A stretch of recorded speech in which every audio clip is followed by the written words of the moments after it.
बिस्मिल्लाहिर्रहमानिर्रहीम अस्सलाम वालेकुम। मैं हूं आपका दोस्त सलमान हैदर। दुआ है परवरदिगार से कि उसने आपको और आपके अहले खाना को अपनी हिफ्ज़ अमान में रखा हो। बहरहाल जब रात को ये रेड हो रही थी तो मैं स्क्रीन पर था, सुबह ही वापस आया और इसको जिसे कहते हैं लम्हा व लम्हा कवर भी करता रहा और बहुत सी चीज़ें क्लियर भी हुई।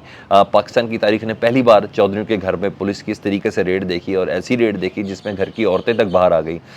जिन औरतों को कभी किसी ने चेहरा नहीं देखा तो कहा जाता था कि वो बहुत ज़्यादा बापर्दा है और उनके सिलसिले में हमेशा से ही कहा गया कि इनकी औरतें उन्हें कभी भी सामने नहीं आया। लेकिन उनके घर की रेट के हवाले से बहुत सी चीज़ें कंक्लूजन की तरफ चली गई नहीं है। उस कंक्लूजन के साथ को आपके साथ डिस्कस करना बहुत ज़रूरी है। और हाँ, जिस तरीके से ये ऑपरेशन किया गया, ये कतन भी कानून की पासदारी नहीं थी किसी लिहाज से भी। मेरे मुख्तलिफ सहाफ़ियों से, मुख्तलिफ तजियाकारों से मेरी बात होती रही, उन्होंने कहा कहीं से भी ये जस्टिफाई नहीं हो रहा कि किसी कानून में पासदारी की वजह से। खुद ज़फ़र चट्टा साहब जो थे, ज़ुबैर चट्टा साहब, तो वो खुद ये कह रहे थे कि पाकिस्तान का कौन सा ऐसा अदारा है जो सियासी दबाव के तहत काम नहीं करता। जिन्होंने खुद रेड की, वो खुद भी उन्होंने मीडिया के सामने आखिर तंग आके ये शॉट दे दिया कि ये सारी चीज़ें हम बाकायदा सियासी दबाव की वजह से कर रहे हैं। और ये दबाव इस्लामाबाद का है, ये दबाव आसिफ अली जरदारी का है, ये दबाव उन हलकों का है जो इस मुज़ाकरा को सबूताज करना चाहते हैं, ये दबाव उन तमाम अफराद का है जो नहीं चाहते कि पाकिस्तान की आवाम कोई सुकून का सांस ले सके। ये दबाव उन हलकों का है जो ये चाहते हैं कि चाहे वो हल्के पाकिस्तान में हो चाहे पाकिस्तान से बाहर हो, ये वो शैतानी अंसर, वो शरारती अंसर हैं जो पाकिस्तान में स्टेबिलिटी नहीं देखना चाहते। कि जब मुज़ाकरात के दो दौर बड़े खुशआइन तरीके से हो चुके हैं और कहा जा रहा हो कि फ़ाइनल राउंड जो है वो अब बरोज़ मंगल होना है, तो उस मौके पर ये तमाम रेड जो है ना, बहरहाल ये पहली बार हुआ है। मैंने बोला कि तहरीरी ऑर्डर अभी जारी होगा, कल ज़ुबानी ऑर्डर जारी होगा था, आज तहरीरी ऑर्डर भी जारी हो गया कि परवेज़ इलाही साहब को गिरफ़्तार नहीं करना। और उसके बावजूद परवेज़ इलाही साहब को गिरफ़्तार करने के लिए जिस तरीके से, कभी ऐसा हुआ करप्शन का कोई एंटी करप्शन का केस हो और जिस पे ज़मानत भी हो और एपीसी बुलवाई गई हो गेट को तोड़ने के लिए, और एपीसी बुलाई हो, जिस तरीके से 600 एंटी राइट्स के पुलिस के एहलकार उधर पहुंचे और जिस तरीके से उन्होंने रेड की है, नहीं इतना आसान काम नहीं है। ये सारी चीज़ें एक के बाद एक है। मैं आपको मोहसिन नकवी साहब की भी लोकेशन बताता हूँ, अभी आपको आईजी पंजाब की भी लोकेशन बताता हूँ कि वो किधर थे इस तमाम चीज़ों के बारे में। मैं उनको शक के दायरे से तो बाहर नहीं कर रहा, लेकिन बात सच रिपोर्ट करनी है ना, तो मैं आपको बताता हूँ उनकी गैर मौजूदगी में किसने ड्राइविंग सीट संभाली भी थी। तो बहरहाल सियासत बेरहम है और ये कहा जा रहा है कि चौधरी शुजात साहब को इस रेट का नहीं पता था, लेकिन चौधरी सालिक वगैरह साहब को इस रेट का पता था। और उनकी कुछ वीडियोस भी आए जिस पे वो मुस्कुरा रहे हैं और जब पता चल गया वीडियो स्क्रीन पे चल गए तो फिर उन्होंने काफ़ी सीरियस होकर एहतजाज वगैरह भी किया। ये सियासत है, मैं कुछ नहीं कह सकता, मैं कुछ भी नहीं कह सकता। तो बहरहाल ये बात वाज़ेह है कि वज़ीर आला पंजाब जो है मोहसिन नकवी साहब, वो खुद उम्रे के सिलसिले में सऊदी अरब में हैं, आईजी पंजाब भी उम्रा कर रहे हैं सऊदी अरब में। तो मतलब वफाकी हुकूमत, और उन्होंने बागडोर संभाली थी सारे ऑपरेशन की। अगर मैं डीजी एंटी करप्शन की बात को समझ जाऊँ कि भाई कौन सी ऐसा इदारा है जो सियासी तौर पर इन्फ्लुएंशियल नहीं है, तो जरदारी साहब वाला फैक्टर बड़ा इन्वॉल्व है। परवेज़ इलाही साहब से पिछले कज़ ये भी पूरे करने और मामलात को कंट्रोल इन्होंने किया हुआ इस वक्त। राना सनाउल्लाह, इनको इग्नोर नहीं किया जा सकता। बहरहाल अपने ताहदी के घर में रेड करवाना और अपने ही ताहदियों की हुकूमत में रेड करवाना, यार ये बड़ी हैरानकुन बात है। तो कुछ भी नहीं रह गया ना। और अपनी ही बहन के घर में रेड करवाना, अल्लाह अकबर। तो बहरहाल गैरतमंद हलकों के अंदर ना बड़ी तशवीश है। जो गैरतमंद हलके हैं ना पाकिस्तान के, वो हैं। तो हालांकि इस केस में परवेज़ इलाही साहब की ज़मानत भी थी और क्या ज़रूरत पड़ी थी ज़मानत वाले मुकदमे में उनको गिरफ़्तार करने की। बहरहाल फ़ाइनल राउंड के लिए 3 दिन का इस वक्त मांगा गया, एन मुज़ाकरात के वक्त किस्सा बोना। तो इसका मतलब परवेज़ इलाही के घर में रेड नहीं है, ये पीटीआई के सदर के घर पे रेड है। तो इन्होंने खैर जो टेस्टर देना था वो इन्होंने देख लिया। इतना तय हुआ कि शरारती एलिमेंट ऐसे हैं जो मुज़ाकराती एलिमेंट से ज़्यादा तगड़े हैं।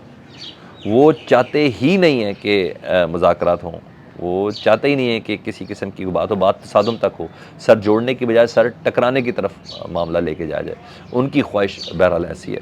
तो बहरहाल ये लंदन में फैक्टर बैठे हुए हों या पाकिस्तान के अंदर कोई बैठे हुए हों, चीज़ें बहुत क्लियर भी हो गई, बहुत वाज़े भी हो गई। आज बड़ा डिसाइसिव डे है। इमरान खान साहब सुबह से 3 इजलास कर चुके हैं और जिस वक्त मैं आपसे बात करूँ उस वक्त चौथा इजलास भी जारी है। और उस इजलास से पहले आज पूरा वो तफसीली फ़ैसला जब जारी हुआ उसका, तो उसमें भी अदालत ने कह दिया कि जनाब कि परवेज़ इलाही साहब की सिलसिले में ज़मानत है। जितने भी सहाफ़ी हैं वो कंडेम्ड कर रहे हैं, वो तमाम के तमाम कंडक्ट करें। वो साफ़ी जो अपने जिनका मुतल्लिक कहा जाता है कि वो गवर्नमेंट के हलकों के बहुत ज़्यादा करीब तस्वुर किए जाते हैं, वो साफ़ी करें बहुत गलत हुआ है, ये ऐसा होना नहीं चाहिए था, पाकिस्तान की तारीख़ में पहली बार हुआ है। और यहाँ कहा जा रहा है कि तो अभी परवेज़ इलाही पहला स्टेप है, यानी इख्तिताम का आगाज़ हो रहा है किसी। तो अब ये ज़मान पार्क जाएंगे। ज़मान पार्क पहले भी इन्होंने अपनी ख्वाहिश पूरी की, कौन सी पूरी कर सकें, वो तो रेड लाइन है। और रेड लाइन में सबका ये मानना है कि मॉडल टाउन रिपीट हो सकता है अगर इमरान खान की तरफ गए, लेकिन कहा तो ये जा रहा है कि अब इमरान खान की तरफ बढ़ेंगे, यानी ज़मान पार्क की तरफ बढ़ेंगे। तो बहरहाल तारीख़ इन दिनों को इतने उम्दा तरीके से खैर कभी भी याद नहीं करेगी, लेकिन आज रात मुस्तकबिल का फ़ैसला जी, मुज़ाकरात का PTI और हुकूमत के दरमियान, और फ़ैसला कोई और नहीं, इमरान खान साहब ने खुद फ़ैसला करना है, क्योंकि मैंने कहा इजलास आज सारा दिन जारी है। और खान साहब ने रात को ट्वीट कर दिया था कि अब मैं बताऊंगा कि आज़ादी की तहरीक कैसे आगे बढ़ती है, और अब मैं बताऊंगा कि डायरेक्शन क्या है। और आज डायरेक्शन तय करने का दिन है। मुज़ाकरात ख़त्म करने का ऐलान करते हैं या मुज़ाकरात को एक मौका और देते हैं, ये आज खान साहब किया है कि पार्लिमानी सियासत करनी या सड़क पे भी फ़ौरन आना है। तो बहरहाल मेरा ख्याल है कि थोड़े सब्र के साथ चलें, ज़रा पूरा नंगा करें उन शरारती अनासर को जो इस तमाम मामलात के अंदर इन्वॉल्व हैं, जो पाकिस्तान में मुज़ाकरात और अवाम को कोई सुख का सांस नहीं देना चाहते। तो बहरहाल नून लीग का लाहौर में इजलास जारी है, और ये कहा जा रहा है कि वो इजलास जो है वज़ीर आज़म शहबाज शरीफ साहब की ज़ेर सदारत है, कि जिसमें वो ये देखेंगे कि जनाब हुआ क्या है मुज़ाकरात के दूसरे राउंड में। हालांकि ये जो हुआ ये भी बताएंगे ना, ऐसा तो नहीं है ना कि शहबाज शरीफ साहब को बताए बगैर ये रेड हो गई है। हाँ, ये तो ज़रूर कहा जाता है सर मैं उम्रे पे हूँ, मोहसिन नकवी साहब जो कह रहे हैं जरदारी साहब वही वज़ीर आला हैं, ये मैं आपको बता दूँ, ये कह देते हैं, कोई जो वो कह रहे हैं वो कर लें। तो ऐसा तो नहीं है कि परवेज़ इलाही साहब को भी नहीं पता, सॉरी शहबाज शरीफ साहब को नहीं पता, वो सो रहे होंगे, नहीं ऐसा नहीं है। उसके काबीना के मेंबर के घर पर रेड हुई है। ये सब चीज़ें इतनी को पस पर्दा नहीं है, जितना इस सियासत को मैं जानता हूँ, ये सब चीज़ें उनके नॉलेज के अंदर है। एक ऑडियो आई है साकिब निसार साहब के बेटे की, मुबैना ऑडियो कह देता हूँ क्योंकि इनका कभी फॉरेंसिक होना नहीं है और अदालत इंसाफ के अंदर इनकी कोई हैसियत नहीं है, लेकिन इतना तय होगा कि इस कॉल की टैपिंग तक आ जाओ। अब इसके कंटेंट को कोई जस्टिफाई नहीं कर सकता। अभी मैं आता हूँ उस कंटेंट की तरफ कि ये डंट डाल सकता है PTI को। तो ये ज़रूर है कि पूरी फैमिली की, साकिब निसार साहब, उनके बच्चों की, उमर अता बदयाल साहब और उनके बच्चों की, उनकी सास की, खुश दामन की, तारिक रहीम साहब उनके वकील के, जो जो इमरान खान साहब या PTI के करीब तस्वुर किए जाते हैं, जिनको इस लिए बयानियाँ तैयार करके रखते हैं, उन सब की कॉल टेप हो रही है।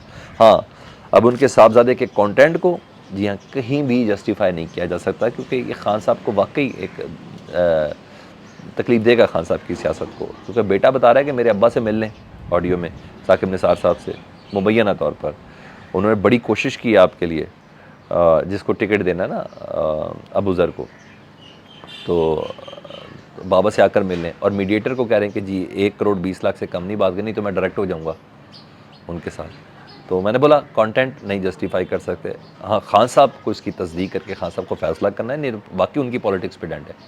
ये चीज़ ऐसी है, उनको देखें कि ये अबू ज़र क्या मामला है इसका, क्योंकि जो एविडेंस दिया गया है, तो जिस टिकट पे पहले किसी और को टिकट दी गई थी, मुझे नहीं पता वो सही है गलत है, मुझे नहीं मालूम इस बात का, उसके बाद वहाँ उस जगह से ही अबू ज़र को टिकट दी गई। तो जो एविडेंस सामने आ रहा है वो ये हो रहा है कि वाकई कुछ ऐसी चीज़ हुई है बीच में। मैं नहीं समझता कि मुझे नहीं मालूम कि साकिब निसार सब खुद इसके अंदर इन्वॉल्व हो, क्योंकि गंदी औलाद एक आधी निकल आती है बीच में से। तो बहरहाल ये फैसले इमरान खान साहब कर सकते हैं, और खान साहब को सिलसिले में फैसला करना है कि अगर ये चीज़ वाकई ऐसे हुई है तो अबू ज़र को टिकट देके टिकट से वापस ले ली जाए। तो ये चीज़ें, और इमरान खान बहुत बड़े बड़े फैसले कर सकते हैं, मुझे किसी किस्म की कोई कन्फ्यूजन नहीं है। उन्होंने उस वक्त MPS KPK के फारिग कर दिए थे जब उनको सबसे ज़्यादा ज़रूरत थी उनकी सेनेट के इंतखाब के लिए। तो खान साहब सख्त फैसलों के लिए मशहूर हैं। ये एक और टेस्ट है, क्योंकि जिस पोजीशन पे इस वक्त खान साहब की या PTI की सियासत जा रही है ना, कॉम्प्रोमाइज़ कोई नहीं है। शायद इस दाग के साथ भी आगे चले जाए अगर ये वाकई ऐसा हुआ है, मगर अभी दाग लेने का वक्त भी नहीं है। तो अपनी मकबूलियत को खुद नज़र ना लगाएं। तो खान साहब को इस सिलसिले में बाकायदा तौर पर आगे आना चाहिए और देखना चाहिए कि कौन कल्प्रेट है, कौन दिहाड़ियाँ लगा रहा है PTI की टिकट के ऊपर। ये तमाम चीज़ें बहुत ज़्यादा ज़रूरी है। फीडबैक से मुताल्लिक़ ज़रूर आगा कीजिएगा। अपना बहुत ख्याल रखिए। अल्लाहुम्मा सल्ली अला मुहम्मदिन व आले मुहम्मद।